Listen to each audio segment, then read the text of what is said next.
बड़ी कृपा करता है। हमसे जो गलतियां हो गई हैं जन्म जन्मांतरों में, वर्तमान के जन्म में या पीछे के जन्म में, बिना कोई दंड भोगे उन वृत्तियों का वो निंदा करके नाश कर रहा है। कितना कृपालु है, हम जान नहीं पाते। हमारे हृदय में वो शब्द जाकर जलन पैदा करते हैं, हम उससे द्वेष कर बैठते हैं। नहीं, उपासक की ऐसी वृत्ति नहीं होती।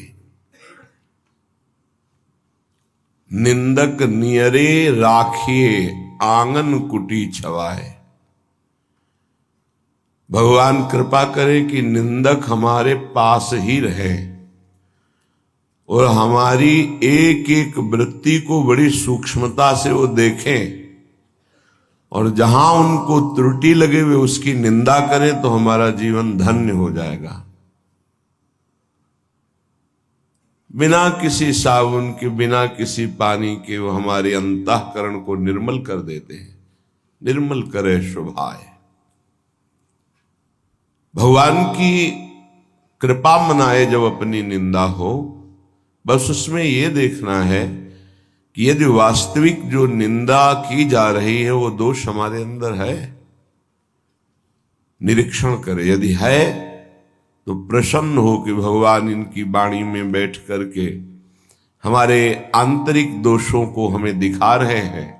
धन्यवाद, हम अपने इन दोषों का भगवत भजन के द्वारा नाश करेंगे। और आपको प्रणाम करते हैं कि जो हम नहीं देख पा रहे थे आपने देखा और वर्णन किया।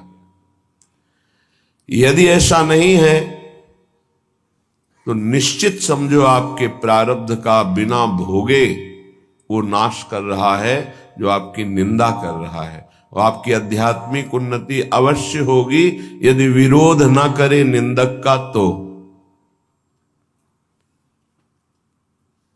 स्तुति प्रशंसा ये बहुत प्रिय लगती है, और उपासक के भजन वृत्ति का ये नाश करती है, देहाभिमान को पुष्ट करती है, साधन को चौपट करती है।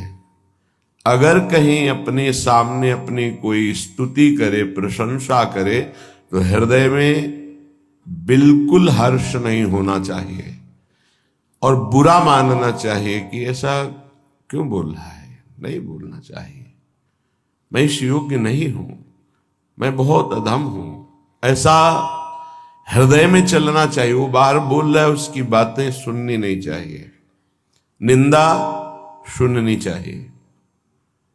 हृदय में जो जलन होगी उससे पाप नष्ट होगा।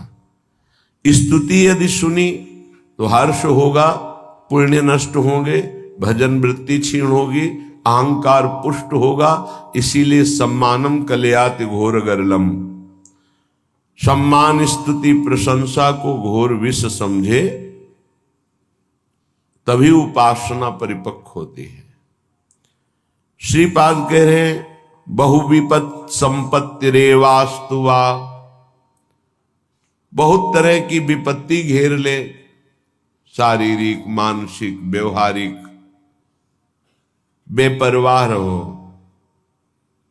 यदि आपके हृदय में नाम चल रहा है तो हरि स्मृति सर्व विपद विमोक्षणम, कोई भी विपत्ति आपका बाल बांका नहीं कर सकती, चाहे बाहरी हो, चाहे आंतरिक हो, चाहे शारीरिक हो। यदि भगवत स्मृति का तार चल रहा है तो सबसे बड़ी विपत्ति हनुमान जी महाराज भगवत विस्मरण को कह रहे हैं। का हनुमंत विपत्ति प्रभु सोई, जब तो सुमिरन भजन न होई। यदि प्रभु का सुमिरन भजन नहीं हो रहा तो फिर विपत्ति ही विपत्ति है।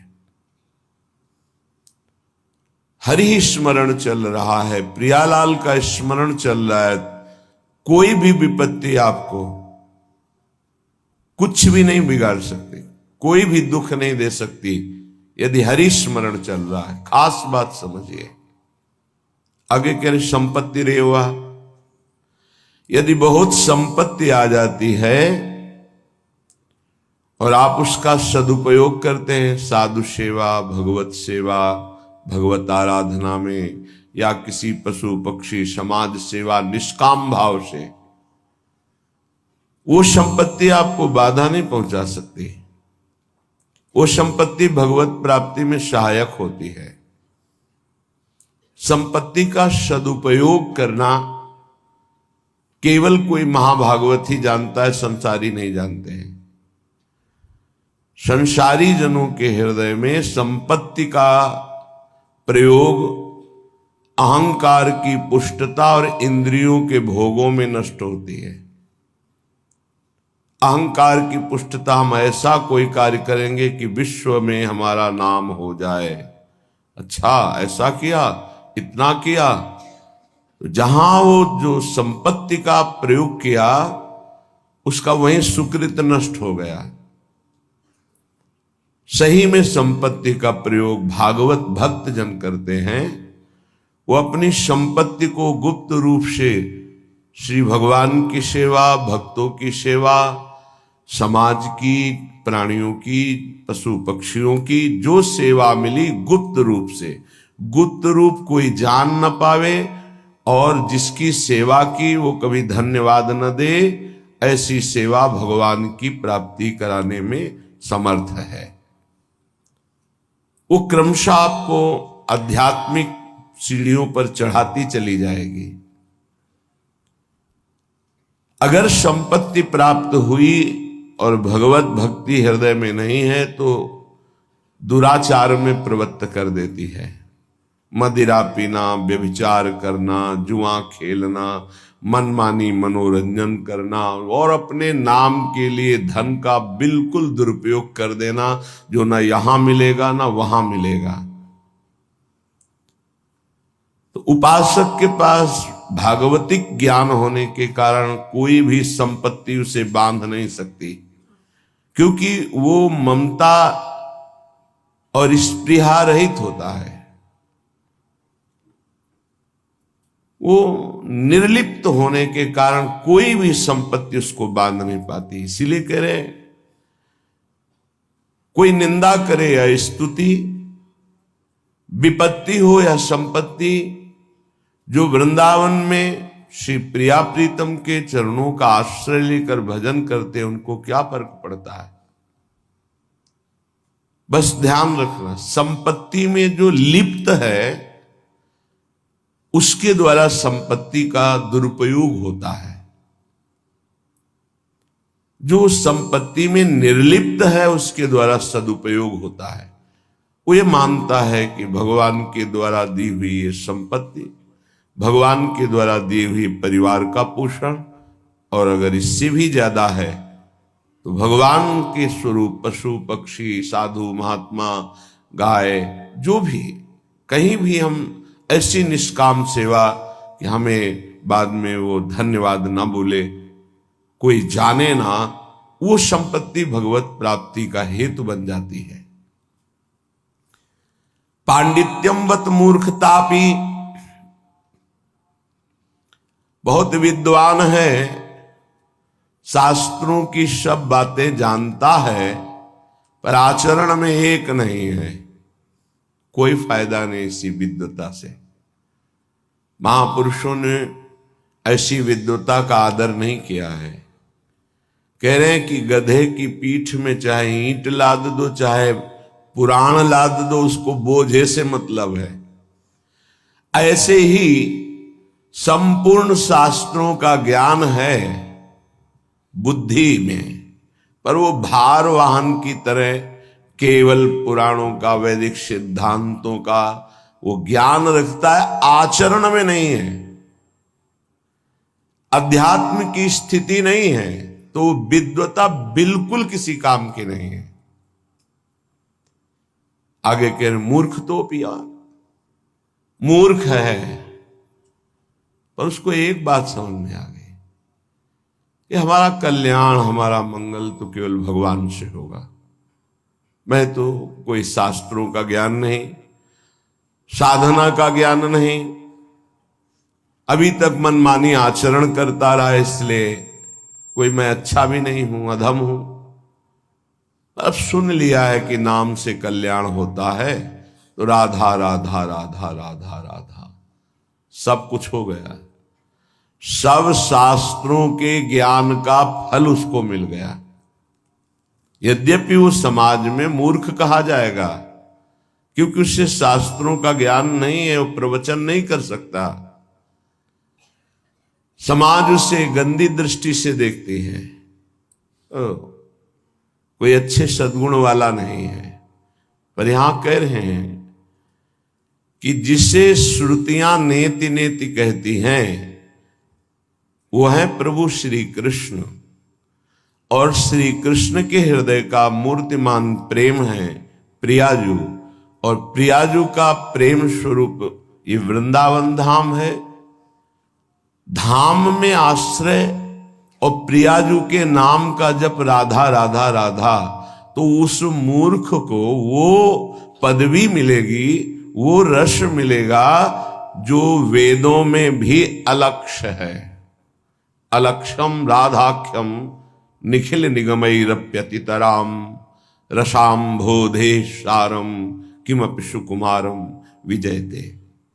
हम तो यही प्रार्थना करते हैं कि भगवान ज्यादा ज्ञान ना दें, शास्त्रों का ज्यादा ज्ञान ना दे, बस इतनी बात बस समझ में आ जाए कि मैं बहुत नीच हूं, मैं किसी योग्य नहीं हूं, और मेरा केवल परम प्रिय परम लाभ परम आराध्य नाम है, और तो हम कुछ जानते नहीं, बस राधा राधा राधा। उसको वो गति मिलेगी जो बड़े बड़े साधन परायणों को भी नहीं मिलती। क्यों नहीं मिलती? जब साधन परायण है, देखा गया है पूजनीय बात है तपस्या करना, वंदनीय बात है साधना करना, पर उसका अहंकार आ जाना निंदनीय बात हो गई।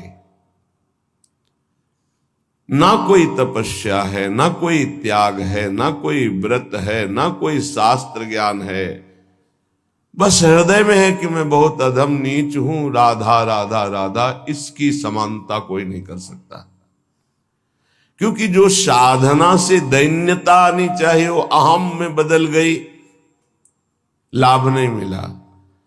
और इसकी दैन्यता प्रारंभ से ही है, इसीलिए बहुत ऊंची स्थिति देखी गई है पतित जनों की, जिनको ये हृदय में बात बैठ गई, आ गया कि मैं बहुत नीच हूं, पतित हूं, अधम हूं, मुझे कोई ज्ञान नहीं, बस राधा राधा राधा, कृष्ण कृष्ण कृष्ण, हरि हरि हरि। वो बहुत ऊंचाई पे चढ़ गए।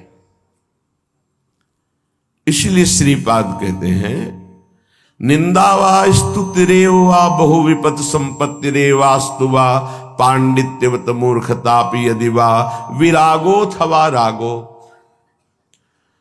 बहुत वैराग्यवान है, वास्तविक में वैराग्यवान है, लेकिन प्रियालाल के चरणों का भरोसा नहीं है। भरोसा वैराग्य का है।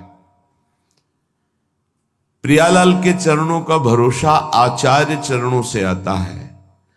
आचार्य चरणों का परिचय गुरुदेव से होता है।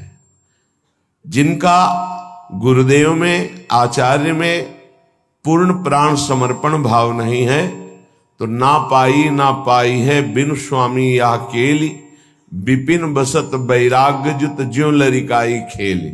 जैसे कोई बच्चा हठ ठान ले, ऐसे कोई घोर वैराग्य में जीवन रखे, पर आचार्य की शरणागति, गुरु के चरणों का आश्रय नहीं, तो ना पाई है। प्रियालाल की जो रसमयी भजन वृत्ति है वो पा ही नहीं सकता।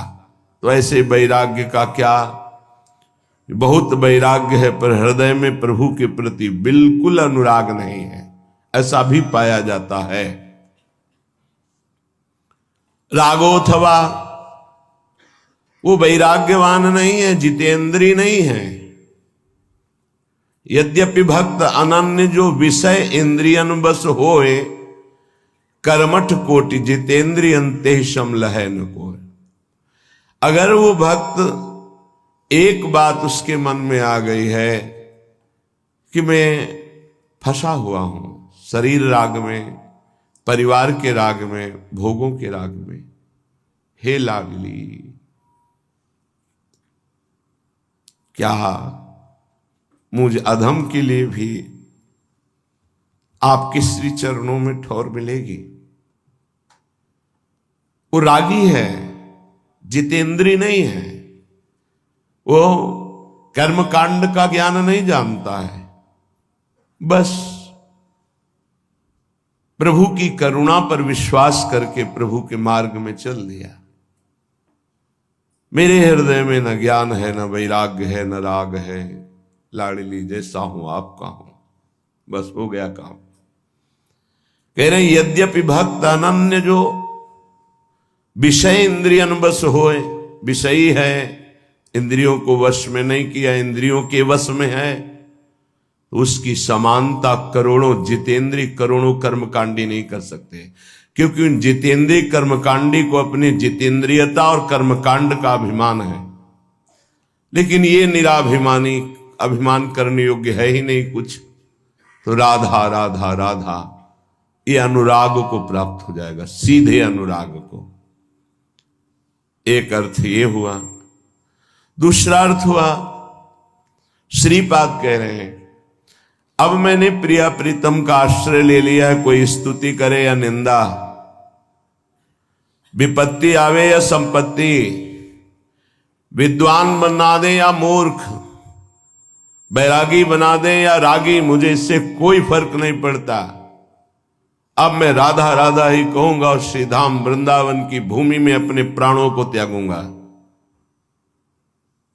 बहुत ये दो भाव इस श्लोक के। तद वृंदा विपिनम न जीवन मिद स्वप्ने भी हातुम क्षमहा, मुझे यह पता है कि वृंदावन मेरे अपराधों को क्षमा कर देगा। बड़ा क्षमामय स्वभाव वृंदावन का है और मुझे कभी नहीं त्यागेगा। इसलिए मैं वृंदावन का आश्रय वास स्वीकार करता हूं और आजीवन प्रियालाल के चरणों का आश्रय लेकर रहूंगा। वृंदावन मुझे नहीं त्यागेगा, मुझे भरोसा है कि बहुत क्षमाशील है वृंदावन। कोटि अपराध बन जाए तो भी अपने आश्रित को वृंदावन कभी छोड़ता नहीं। हां, वो जाना चाहे तो जा सकता है, नहीं वृंदावन कभी बाहर नहीं करेगा। श्रीपाद कह रहे हैं श्री वृंदावन कभी स्वप्न में भी नहीं त्याग कर सकता अपने आश्रित का। इस भरोसे पर मैं आजीवन ये संकल्प लेता हूं कि श्रीधाम वृंदावन में आमरण वास करूंगा। जब तक प्राण है कभी बाहर नहीं जाऊंगा, अपने शरीर को यहीं पूरा करूंगा। शरीर से कोई अपराध बनेंगे, मुझे विश्वास है कि श्रीधाम वृंदावन क्षमा करेगा और स्वप्न में भी कभी हमारा त्याग नहीं करेगा। श्रीपाद कह रहे हैं ऐसा हम क्यों संकल्प ले रहे हैं? क्योंकि राधा पदांक भूषित, ये वृंदावन की रज हमारी स्वामिनी की चरण चिन्हों से युक्त है। जिन चरणों का लाल जो अपने हृदय में गुप्त रूप से आराधन करते हैं, श्यामाजू के चरणन की बलिहारी, जे हैं बसत किशोर लाल के प्राणन मध्य सदारी, वही चरणारविंद से चिन्हित ये भूमि है। इस भूमि में जो हमने आमरण संकल्प लिया है वो केवल इसी परम लाभ के लिए कि इस रज का सेवन होगा, और इसी रज में जब प्राण त्यागेंगे तो हमें श्री जी के चरणारविंद मिल जाएंगे, श्री जी का सानिध्य मिल जाएगा। वहीं लालजू, वहीं हितजू, वहीं गुरुजी सब विराजमान हैं। ये जितने महापुरुष हैं सब वृंदावन में विराजमान हैं। महाप्रभु चैतन्य देव जी, नित्यानंद जी, पूज्य राधा बाबा, भाई जी महाराज, बड़े बड़े सब हमारी श्री जी की सेवा में विराजमान हैं। सब पूज्य श्री रूप जी, सनातन जी, हरिवंश महाप्रभु, स्वामी जी महाराज, हरिराम व्यास जी महाराज, बिहारिन देव जी, नागरी दास जी, ये सब सहचरी वपू में श्री जी की कोई किंकरी, दासी, मंजरी, सहचरी सब सेवा में हैं। धाम की कृपा होगी तो आपको अनुभव में आने लगेंगे ये सब। राधा पदांक, हम कहां रह रहे हैं, गजब हो गया, कितनी असीम कृपा। ये हमारे भाग्य से नहीं मिला है, ये हमारी किशोरी जी की कृपा से मिला है। जिनको वृंदा विपिन है, कृपा तिनहि की होए। नहीं तो ऐसे कौन से आचरण बन गए, कौन सी तपस्या बन गई। क्या तपस्वी, अगर हम ऐसे आचरण और तपस्या वाले होते तो आज आचरण और तपस्या तो बहुत बढ़ चढ़ के होती ना। आज अपनी दशा देखो और श्री जी की कृपा देखो तो रोना आने लगेगा कि कहां मेरे तुच्छ आचरण और कहां स्वामिनी जी की असीम, कहां वास कर रहे हैं। श्री धाम वृंदावन, जहां बड़े बड़े महापुरुष नाली के कीड़ा श्वान या लता पता होना चाहते, वहां मनुष्य रूप में मुझे रख रहे श्री जी, अपार कृपा। राधा पदांक भूषित वृंदारण्यम स्थलीषु निर्भर प्रेमणा। यहां स्वाभाविक प्रेम का प्रादुर्भाव हृदय में हो जाता है, पर निर्भर पूर्ण आश्रय केवल वृंदावन का, प्रिया प्रीतम का। तब यहां कोई साधन पक्ष नहीं देखा जाता, कृपा पक्ष है, पर पूरा आश्रय हृदय से होना चाहिए। प्रेम स्वाभाविक हृदय में प्रकाशित हो जाता है। प्रियाजू के चरणारविंद से प्रेम की धारा स्वाभाविक प्रवाहित होती रहती है। सत प्रेम सिंधु मकरंद रसोग धारा, और वो धारा शरणागत के हृदय में जाकर के उसको सींचती हुई प्रवाहित होती है। सत प्रेम सिंधु मकरंद रसौग धारा, सारा नजस्रमभिता सर्वदाश्रितेषु। जो गोरे चरणारविंद की दासी हैं, जो गोरे चरणारविंद की शरण में है, ये धारा वहीं प्रकाशित होती है, वहीं प्रवाहित होती है, वहीं सींचती है।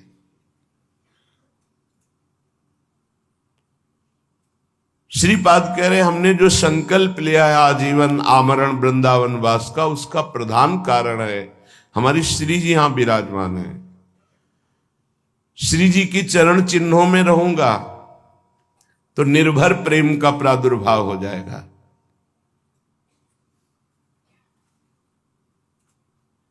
हरि हरि कदा लुठामि प्रतिपदम गलदस्रु रुल्लसत पुलका। हे हरि, क्या कभी ऐसा होगा कि मेरा गला रुंध जाए और आंखों से अश्रुधारा बह रही हो और मैं इस रज में लौट रहा हूं विकल होकर, राधा राधा राधा।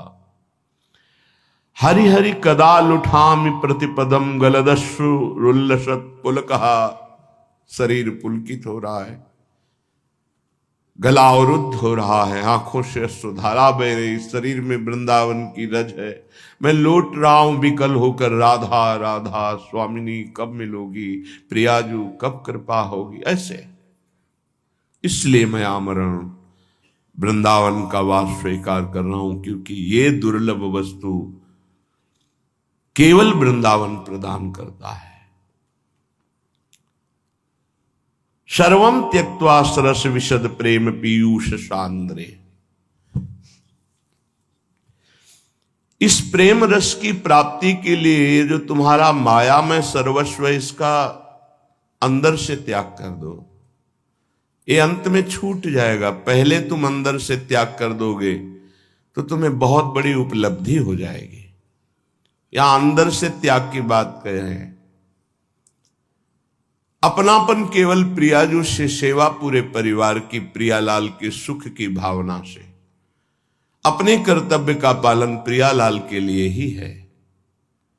सर्वम त्यक्त्वा, कहीं कोई प्रियता न रह जाए, ममता न हो जाए, आसक्ति न हो जाए, नहीं तो अगला जन्म हो जाएगा। सर्वम त्यक्त्वा, जब कृपा होगी तो आपको समझ में